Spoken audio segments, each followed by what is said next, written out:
मेरे प्यारे देशवासियों, नमस्कार।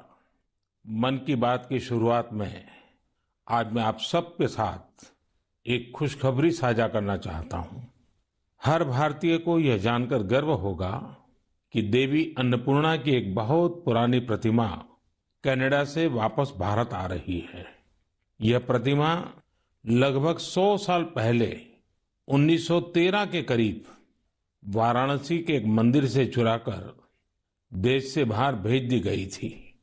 मैं कनाडा की सरकार और इस पुण्य कार्य को संभव बनाने वाले सभी लोगों का इस सहृदयता के लिए आभार प्रकट करता हूं।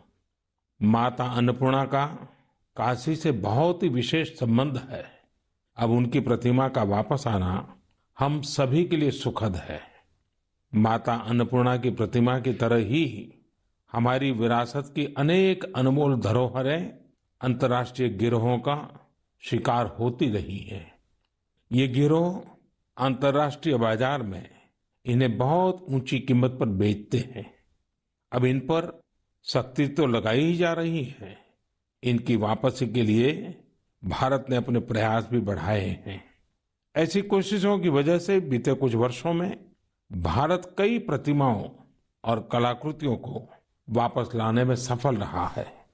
माता अन्नपूर्णा की प्रतिमा की वापसी के साथ एक संयोग ये भी जुड़ा है कि कुछ दिन पूर्व ही वर्ल्ड हेरिटेज वीक मनाया गया है।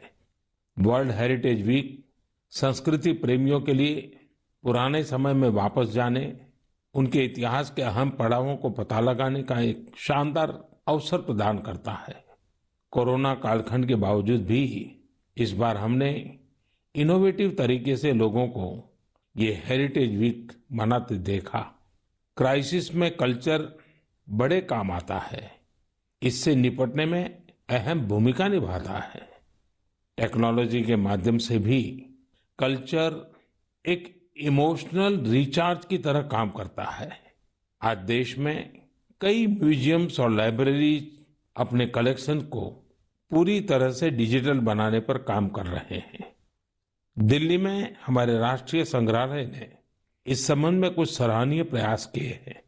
राष्ट्रीय संग्रहालय द्वारा करीब 10 वर्चुअल गैलरीज इंट्रोड्यूस करने की दिशा में काम चल रहा है न मजेदार?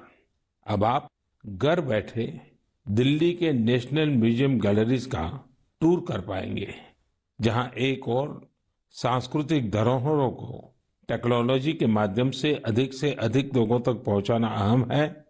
वहीं इन धरोहरों के संरक्षण के लिए टेक्नोलॉजी का उपयोग भी महत्वपूर्ण है।